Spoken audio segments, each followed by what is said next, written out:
हैं इस बार का चुनाव क्या कुछ अलग लग रहा है पिछली बार से?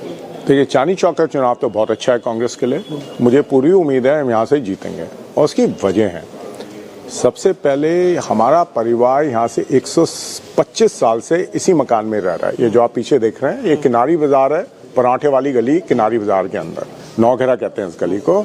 तो मेरे दादाजी स्वतंत्रता सेनानी थे, यहाँ से 8 इलेक्शन लड़े, 3 बारी अंग्रेजों ने उन्हें जेल भेजा और दिल्ली के पहले डिप्टी मेयर रहे हैं। मेरे पिताजी जयप्रकाश अग्रवाल जी 10 बारी लोकसभा का चुनाव लड़े, चांदनी चौक का भी प्रतिनिधित्व किया और ये मेरा पहला चुनाव है। तो एक हमारी पारिवारिक रिश्ते रहे हैं चांदनी चौक से। देखिए, मैं हमेशा कहता हूँ एक होते हैं राजनीतिक रिश्ते, लेकिन उससे ऊपर होते हैं सामाजिक रिश्ते, यारी दोस्ती के रिश्ते, व्यवहार के रिश्ते और सबसे ज्यादा विश्वास का रिश्ता। वो हमारा चांदनी चौक से और चांदनी चौक का हमारे से है। तो मुझे पूरी उम्मीद है यहाँ चांदनी चौक की जनता पे कि हम यहाँ से जरूर विजय प्राप्त करें। क्या क्या मुद्दे हैं आपके इस खासकर चांदनी चौक से? देखिए, चांदनी चौक, देखिए मेरा जन्म तो इन गलियों में हुआ था। उस समय के चांदनी चौक और इस समय के चांदनी चौक में जमीन आसमान का अंतर है। पहले साफ सुथरी सड़कें, पुराने शहर का वो जो चमकता हुआ शहर होता था पहले वो होता था। पिछले 10 साल से इसको कूड़ा घर बना दिया गया।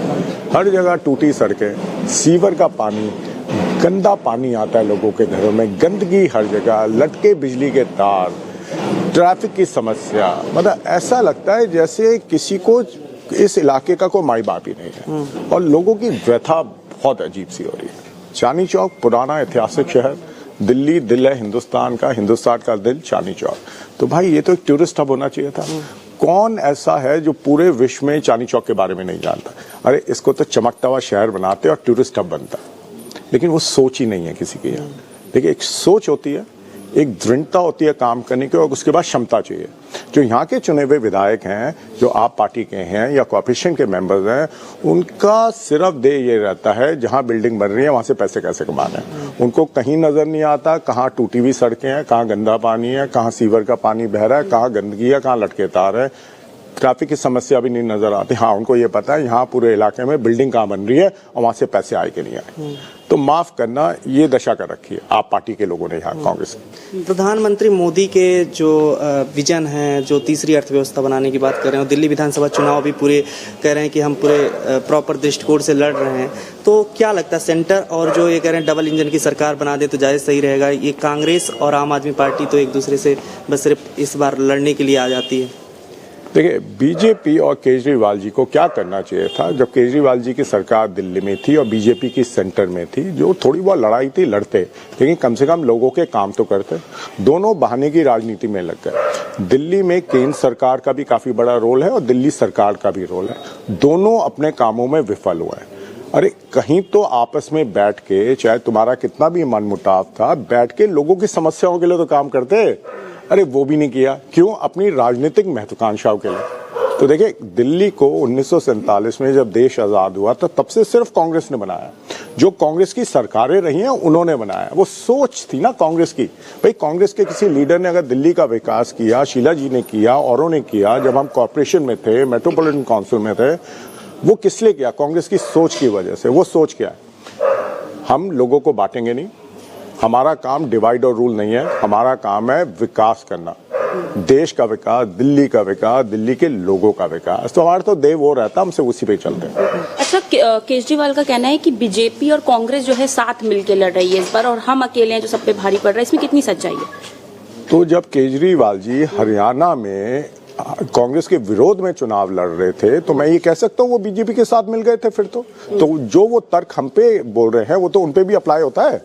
तो क्या जब वो उत्तराखंड में लड़े थे बीजेपी के साथ मिलकर लड़े थे कांग्रेस को हराने के लिए, जब वो गोवा में लड़े थे तो क्या बीजेपी के साथ मिले थे कांग्रेस को हराने के लिए? अरे ये क्या तर्क हुआ भाई?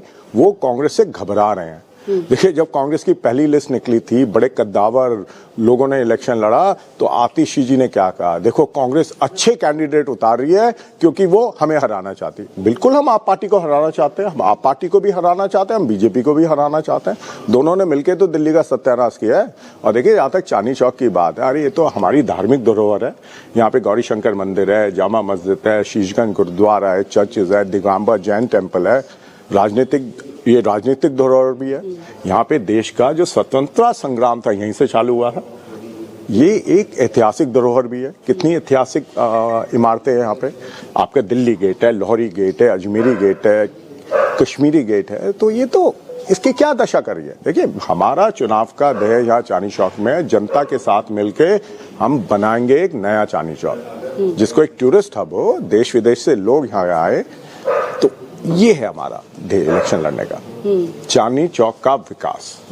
जिस तरीके से केजरीवाल जी जो है अटैक कर रहे हैं कांग्रेस के ऊपर कि ये लोग गालियां दे रहे हैं, राहुल गांधी जी गालियां दे रहे हैं और हम तो पूरे देश के लिए लड़ रहे हैं, लेकिन ये अपनी पार्टी के लिए राहुल गांधी सिर्फ लड़ रहे हैं, अपना पार्टी को बचाना है। देखिए, राहुल गांधी जी बड़ी सभ्य भाषा का इस्तेमाल करते हैं। केजरीवाल जी कोई नहीं होते बोलने के गाली गलौज करे। सबसे ज्यादा गाली गलौज अगर हिंदुस्तान की राजनीति में किसी ने किया है तो वो केजरीवाल जी ने किया है। उन्होंने सोनिया जी के लिए अपशब्द, मनमोहन सिंह जी के लिए अपशब्द, राहुल जी के लिए अपशब्द, शीला जी के लिए अपशब्द, उन्होंने किसको छोड़ा है? अपने अलावा सबके लिए वो अपशब्दों का इस्तेमाल कर चुके हैं। ऐसे ऐसे शब्द उन्होंने बोले, मैं यहाँ बोलना भी नहीं चाहता। तो देखिए, उनसे हमें सीख लेने की जरूरत नहीं।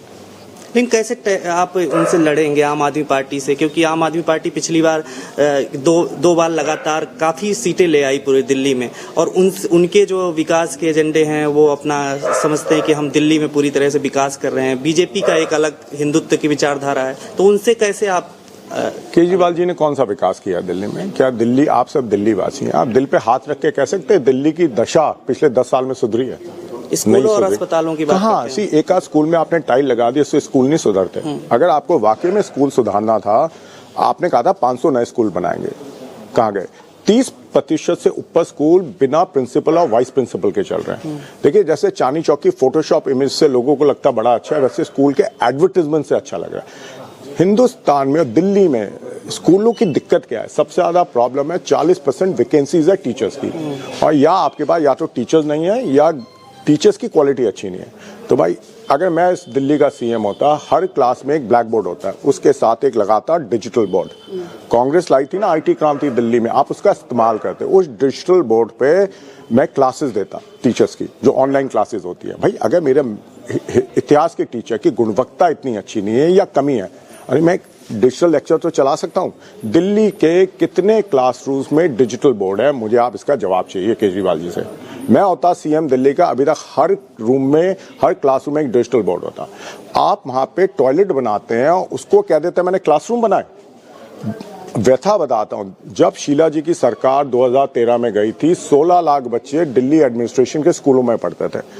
आज 10 साल हो गए हैं, दिल्ली की पॉपुलेशन 1.5 गुना हो गई है, लेकिन जो बच्चे पहले 16 लाख थे, आज सिर्फ 16.5 या 17 लाख है। तो भाई 1.5 गुना क्यों नहीं हुए? अगर आप इतनी अच्छी शिक्षा दे रहे थे तो भाई दिल्ली सरकार के स्कूलों में तो 16 की जगह आज 32 लाख स्टूडेंट्स पढ़ने चाहिए थे। तो कहाँ है वो लोग? सब एडवर्टाइजमेंट चल रहा है बस।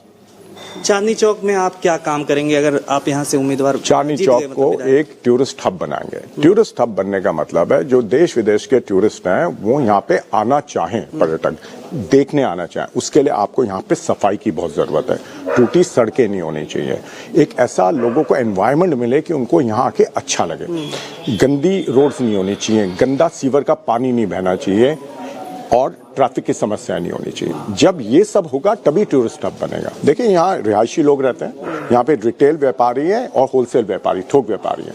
आप तीनों को कॉन्फिडेंस में लेके चांदनी चौक का रीडेवलपमेंट करते ना, कहाँ गया वो रीडेवलपमेंट?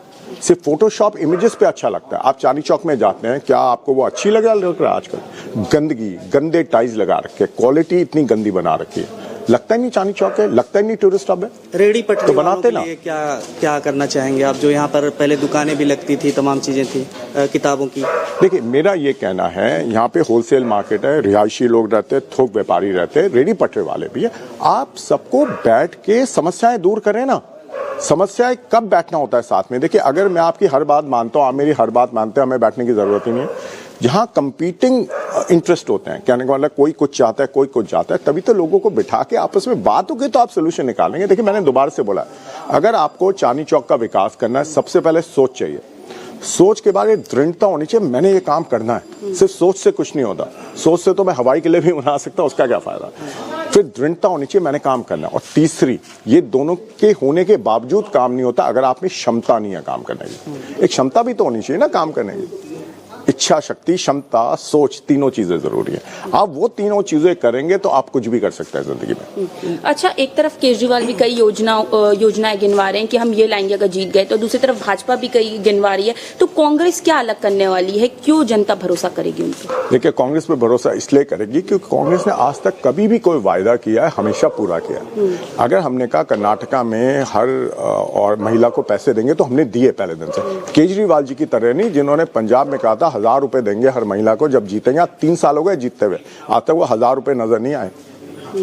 कांग्रेस ने कहा अप्रेंटिसशिप कार्यक्रम लाएंगे दिल्ली में, 2500 रुपए हर महिला को देंगे अगर हमारी सरकार आ गई, 8500 रुपए हर युवा को देंगे 1 साल तक, और अप्रेंटिसशिप देंगे। ये कांग्रेस ने बोला है, और कांग्रेस हमेशा जो कहती है वो करती है। देखिए एक चीज और, कांग्रेस हमेशा लोगों को बसाने का काम करती है, उजाड़ने का नहीं। आज खैबर पास में जो चांदनी चौक विधानसभा का हिस्सा है, 5000 लोगों को उनको घर से हटा दिया रातों रात। 80 साल से लोग रह रहे थे, ना आप पार्टी खड़ी हुई ना बीजेपी खड़ी हुई। आप पार्टी के एमएलए प्रहलाद सिंह साहनी ने लोगों को वहां बांट के उनके घर तोड़वाए। जब धोबी लेन टूट रहा था, मार्केट वालों को ये बोला तुम इनके चक्कर में मत पड़ो, इनका टूटने दो, तुम्हें मैं बचाऊंगा। तो जब धोबी लेन टूट रहा था, मार्केट वाले उनके साथ नहीं खड़े हुए, 84 लेन वाले खड़े नहीं हुए, चर्च कंपाउंड वाले खड़े नहीं हुए, और उनका टूट गया। फिर मार्केट भी टूटा, चर्च कंपाउंड भी टूटा, पूरा वहां तहस नहस हो गया, क्योंकि उन्होंने सबको बांट के सबका तोड़वा दिया। वो कहते हैं ना अंग्रेजों की नियति डिवाइड एंड रूल, वो करके घर तोड़वाते हैं लोग। हम उनके साथ खड़े थे, मैं उनको सिब्बल साहब के पास ले गया, मैंने कहा जी इनकी आप मदद करो, और वो तैयार हो गए फ्री में उनकी मदद करने को। लेकिन ये लोग ये सिर्फ यहाँ उगाई का काम करते हैं। जो आप पार्टी के एमएलए, उनको ये नहीं पता यहाँ गंदगी कहाँ है, यहाँ सीवर कहाँ बह रहे हैं, यहाँ तार की कहाँ समस्या। उनको ये पता है यहाँ पे अनऑथराइज बिल्डिंग कहाँ पे बन रही है और वहां से पैसा कैसे लेना है, सिर्फ ये पता है। और खैबर पास में माफ करना, आप लोगों के काम ना करें एक चीज है, आप गरीब आदमी के घर तोड़वा दें अपने फायदे के लिए, माफ करना, इसको जलालत कहते हैं। जरा सी भी उनको शर्म नहीं आई, जरा सा उनका दिल नहीं पसीजा। 80 साल से 1 रुपए मुआवजा नहीं मिला, कहीं जगह नहीं मिली। और यहाँ कहते हैं झुग्गी वहां मकान। कहां थे केजरीवाल जी तब? कहां थे आप पार्टी के एमएलए तब? कहां थे सैबी साहब जो लड़ रहे हैं इलेक्शन? कहां थे वो तब? बीजेपी वाले कहां थे? खंडेलवाल जी कहां थे वहां पे? कहीं नहीं थे सर, मैं खड़ा था उनके साथ। बीजेपी नेता जब कहते हैं कि हम सड़क जो बनवाएंगे प्रियंका गांधी के गाल जैसे, इस तरीके के बयान जो देते हैं, आखिर इस तरह के बयान क्यों अब आ रहे हैं सामने? ये बीजेपी की मानसिकता दिखाती है। देखिए ऐसे ओछे शब्दों का इस्तेमाल नहीं करना चाहिए, राजनीति में सभ्यता रखनी चाहिए। आप बात अपनी पूरी बोले, गाली गलौज और ये उल्टे सीधे बयान से बचना चाहिए। ये मैं केजरीवाल जी को भी सलाह देता हूँ और बीजेपी वालों को भी सलाह देता हूँ। केजरीवाल जी जिस तरीके से अब ईडी और तमाम चीजों का डर बता रहे हैं कि ईडी जो लगा करके अब चुनाव में मुझे जेल भेजने की तैयारी करके, और इस तरीके का आरोप लगा रही है, तमाम तरीके का आरोप अब आम आदमी पार्टी पर जिस तरीके बीजेपी लगा रही है। देखिए 2 चीजें है, बीजेपी और मोदी साहब ईडी, इनकम टैक्स, पुलिस का बेजा इस्तेमाल करते हैं, ये भी सच है। लेकिन एक और सच है कि केजरीवाल जी सबसे भ्रष्ट सरकार है दिल्ली की, ये भी सच है। लिकर माफिया से वो इन्वॉल्व थे। कौन सा ऐसा चीफ मिनिस्टर है जो दिल्ली के रिहायशी इलाकों में भी शराब की दुकानें खोल दे? जो चीफ मिनिस्टर ये कर सकता है उसकी नीयत साफ है, उनको सिर्फ पैसा कमाना है, वो भी 2 नंबर से। उनकी नीयत लोगों की सुविधाओं, लोगों को सुविधाएं देना नहीं है।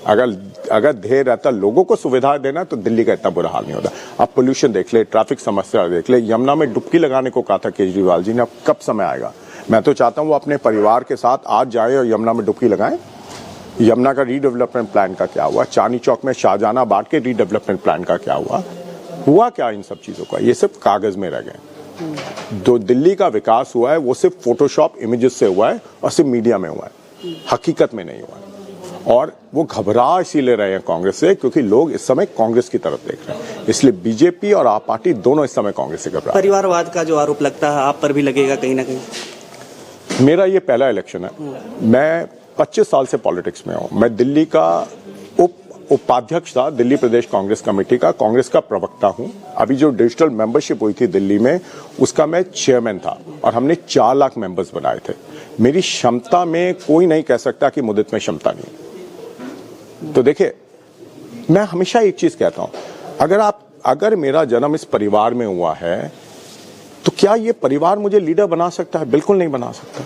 क्या ये मुझे इज्जत दिलवा सकता है? बिल्कुल नहीं दिलवा सकता। मुझे सिर्फ एक मौका मिल सकता है। देखिए 2 चीजें जिंदगी में खुद कमानी पड़ती हैं किसी भी इंसान को, एक लीडरशिप और एक इज्जत, ये खुद कमानी होती है। अगर आप एक परिवार में आप पैदा हुए हैं, आपको सिर्फ एक मौका मिल सकता है, लेकिन उस मौके से ना आपको इज्जत मिलेगी ना आपको लीडरशिप मिलेगी जब तक आप खुद उस पर काम ना करें। जब तक ये चीजें खुद कमानी पड़ती है, एक मौका मिल सकता है बस। इंडिया गठबंधन का जो आम आदमी पार्टी के साथ आप लोगों का गठबंधन था सेंटर में, तो क्या लगता है अब जो है इसके बाद इस इलेक्शन में अलग अलग लड़ने से क्या कुछ उसमें कमियां आएंगी, घटास आएगी? देखिए, इंडिया गठबंधन लोकसभा के लिए एक अलायंस हुआ था, वो भी कहीं पे हम साथ में लड़े थे, कहीं अलग लड़े थे। तो मेरा ये मानना है जो दिल्ली का इलेक्शन है, हमें दिल्ली को इलेक्शन में मद्देनजर रख के अपनी स्ट्रैटेजी बनानी है। और दिल्ली में अगर हम देखेंगे, केजरीवाल जी 10 साल से यहाँ सीएम रहे हैं, उन्होंने 10 साल दिल्ली का बुरा हाल किया है। तो ये हमारा फर्ज बनता है हम दिल्ली की जनता के लिए जो ठीक है वो करें।